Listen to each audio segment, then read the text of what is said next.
수많은 예측과 헛소문이 한순간에 먼지처럼 흩어지고 오직 하나의 실체만이 무대 중앙에 남아 숨막히는 진실을 내뱉는 순간. 그날 복면가왕 녹화장이 바로 그 폭풍의 눈이었다. 소문으로만 떠돌던 한 줄의 문장, 이찬원이 복면가왕에 나타났다는 정보가 마침내 현실의 육체를 얻어 무대 위에 현현했다. 프로그램의 철통 보안 속 그 어떤 공식적인 예고도 없었다. 관객들은 늘 그랬듯 새로운 가면의 등장을 기다렸고 패널들은 날카로운 추리의 칼날을 갈고 있었다. 바로 그때 모두에게 낯선 가면 하나가 무대 중앙에 섰다. 조명이 그를 비추자 장내는 기대 반, 의심 반의 미묘한 공기로 가득 찼다. 그리고 첫 소절이 시작되기도 전에 모든 것이 끝났다. 아니, 모든 것이 다시 시작되었다.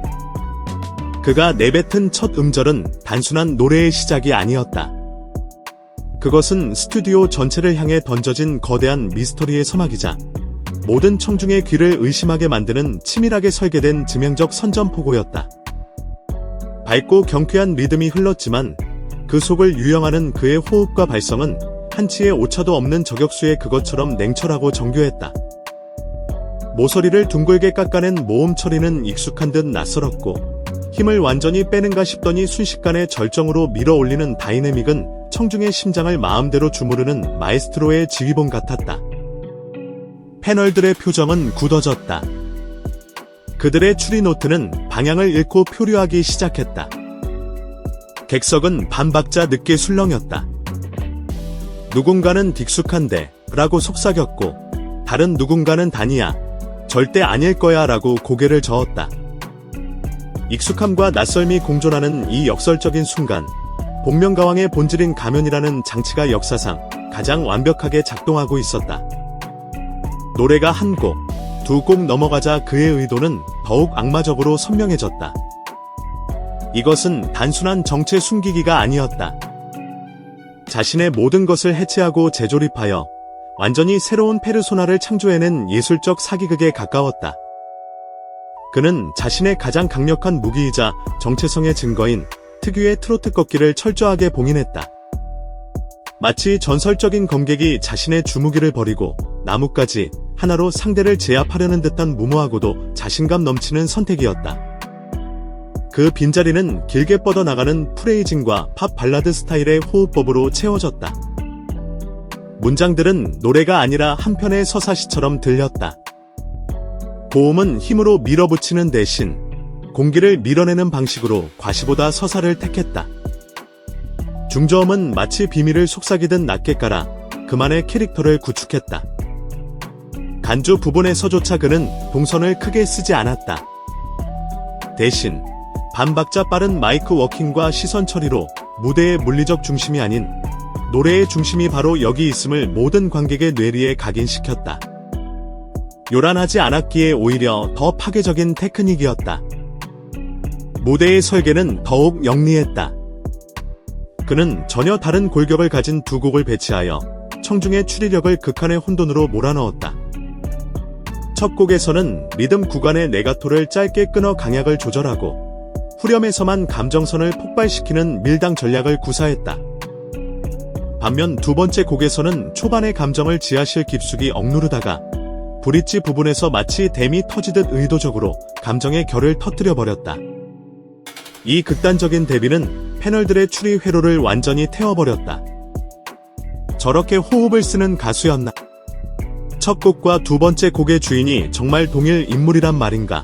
작곡가 유영석을 포함한 베테랑들의 확신은 의심으로, 의심은 경탄으로, 그리고 마침내 경악으로 바뀌었다.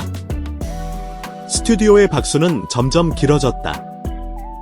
그것은 단순한 환호가 아니었다. 이렇게까지 완벽하게 숨기다니 에 대한 경의의 박수이자 그럼에도 불구하고 당신인 것이 느껴져 나는 짜릿한 교감의 박수였다. 그리고 마침내 운명의 순간이 왔다.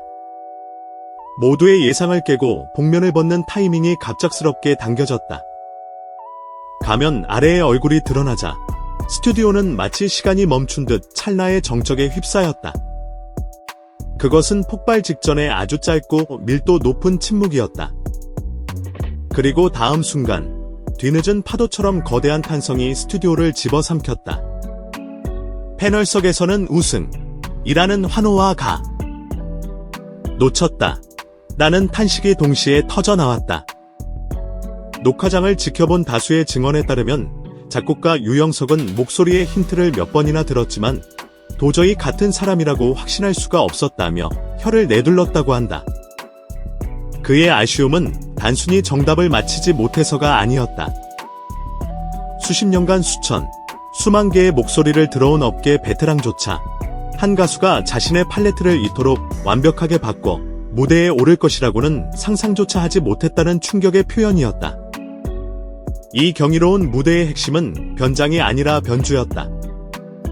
그는 자신의 색을 버린 것이 아니라 자신의 색을 무한히 확장할 수 있음을 증명했다.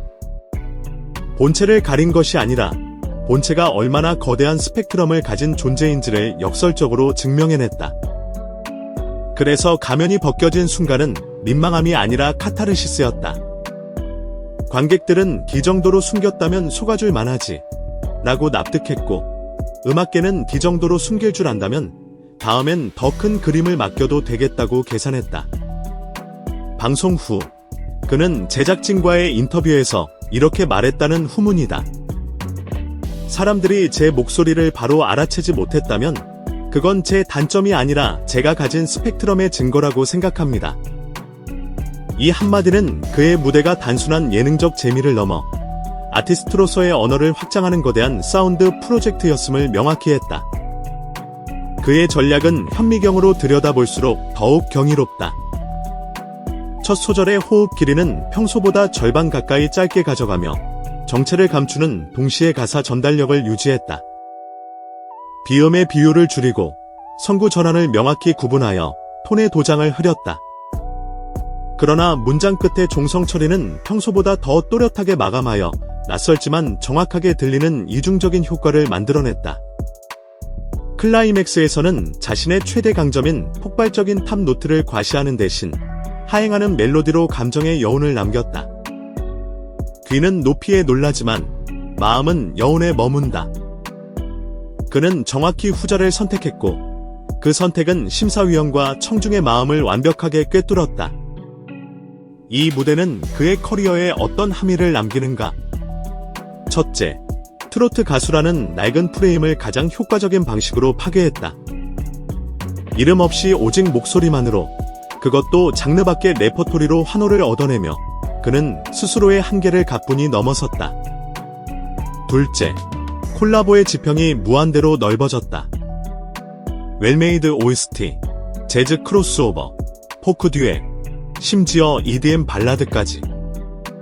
음을 설계할 줄 아는 보컬은 모든 프로듀서에게 가장 탐나는 카드다. 그는 이번 무대로 그 신뢰를 완벽하게 쌓아 올렸다. 셋째, 콘서트의 완성도가 비약적으로 높아질 것이다. 앞으로 그의 투어에서 자신의 이름을 지운 채 편곡과 조명만으로 구성된 뒷면 구간이 삽입된다면 그것은 팬덤을 넘어선 모든 관객에게 잊을 수 없는 예술적 경험을 선사할 것이다. 결과적으로 복면가왕의 깜짝 등장은 단순한 이벤트가 아니라 그의 새로운 챕터를 알리는 신호탄이었다. 그는 증명했다. 다채로운 음을 상황에 맞게 꺼내 쓸 수 있는 보컬이라는 것을, 브랜드에 기대지 않고 무대를 설득할 수 있는 이야기꾼이라는 것을, 그리고 다음 챕터를 향한 준비를 모두 마친 진정한 음악가라는 것을. 이제 공은 청중에게 넘어왔다. 우리는 이름을 지워도 남는 목소리를, 장르를 넘어서는 노래를, 놀라움 뒤에 남는 설득을 더 자주 요구할 준비가 되어 있는가? 그 준비가 되어 있다면 이 전설적인 무대는 시작에 불과하다. 다음 무대에서 그는 더 크게 숨을 쉬고 더 멀리 소리를 던질 것이다. 그리고 그때 가면은 더 이상 비밀을 가리는 도구가 아니라 그의 무한한 가능성을 밝혀주는 조명이 될 것이다.